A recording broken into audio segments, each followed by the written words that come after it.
part of group 8. Now we are going to know about University of New South Wales, UNSW. I have told previously also it's global university and located in the suburbs of Sydney. And other campuses are the College of Fine Arts, Australian Defence Force Academy, and sub campuses at Randwick and Googie, as well as research stations around NSW. The main campus is at Kensington.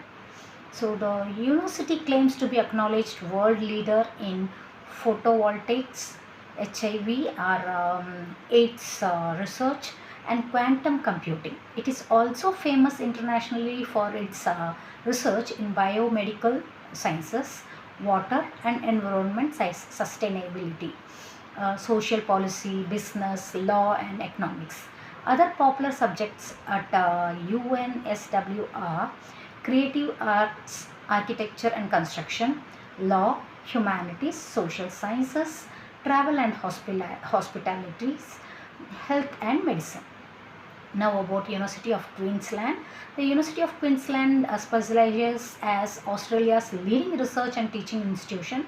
It has a strong focus on teaching excellence, winning more Australian Teaching and Learning Council awards for teaching excellence than any other universities in the country, attracting the majority of Queensland's highest academic achievers as well as top interstate and overseas students. It has produced numerous distinguished alumni across a wide range of professions. And the notable examples are Nobel laureate in physiology and medicine, CEOs of two Fortune Global 500 companies, the first female Governor General of Australia, two Chief Justice of Australia, a consecutive Olympic gold medal winner, the principal of King's College London, the President of Indiana University and Chancellor of the Universities of California, San Francisco, etc.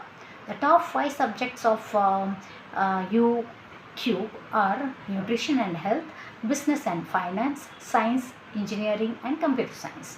Now about University of Sydney, the first university of Australia established in 1850s. As one of the Australia's leading university, the University of Sydney is a key member of the group of 8 Australia's major research intensive universities and the Association of Pacific Rim Universities, APRU.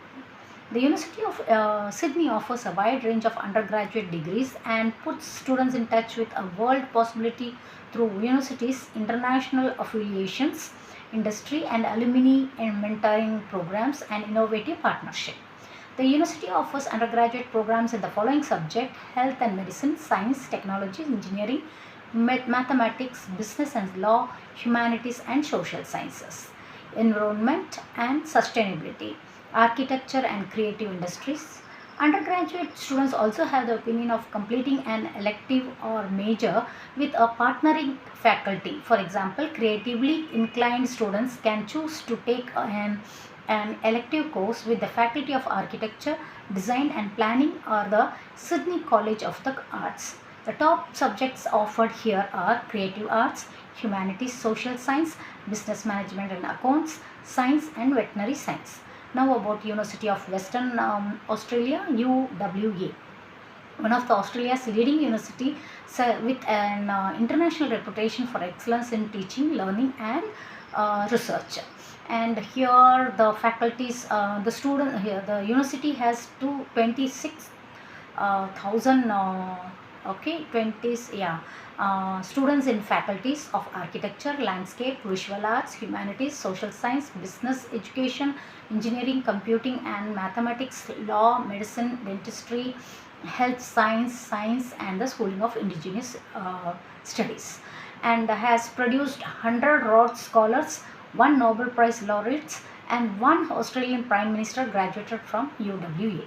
The top subjects here are medicine, science, nutrition and health, psychology, business and accounts. Okay, and now about the courses which are being given in Australia are business management. The University of Melbourne is ranked the best university for studying business and management studies. The admission to the courses takes place on the basis of English proficiency score, and then academic scores, then relevant CV, finance and accountancy. The University of New South Wales is highest ranked university for accounting and finance. This and then engineering and information technology, be it civil, mechanical, telecommunication, computer science, agriculture, modern petroleum, aerospace, aviation, electrical, biomedical. Australia offers a wide scope of buildings courses to assist students with considerable authority in their field. Now about hospitality. Hospitality is the business that contributes altogether to the economic of Australia. It gets impressive speculation from government and worldwide business, while draws in business visionaries at all levels. Then life science and medicine. It should be it should not take much of an effort to make medicine sounds exciting to students. Quite a few students plan for medicine and life science courses in Australia, and the requirement for admission for MBBS course here is 17 years of age, completed higher secondary education from a recognized board, English language proficiency IELTS score of a minimum 7.0, qualified UCAT University Clinical Aptitude Test, or SCAT International Students Admission Test, conducted in place of an entrance test for international students. Now the Indian students are also required to write the NEET for application to the MBBS course. So now about admission timeline. The major intake in Australia are in February and July. Application deadlines for February intakes are in October or November, and application deadlines for July intake is in April and May. This is about applying part. The May and June research, the university option is: June, look for the standardized test and take the test. July, students get the test results. July is the test results. Okay. So May and June, research the university options. You will have to research the university options. These are the applying intakes. Okay. So May and June, research the university's option. June, look for the standardized test and take the test. July, students get the rest results. August and September, start applying, and October, November, application deadline approaches. Then December and January, prepare for finance, look for scholarship and apply for the student's visa.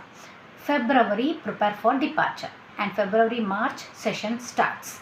So this you will have to keep in mind. Now about how to take admission. Okay.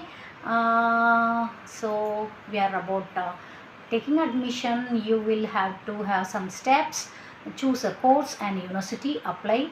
That is second step. Have the application proceedings processed, and then step 4, accept the offer and prepare for departure. So this is what is your steps to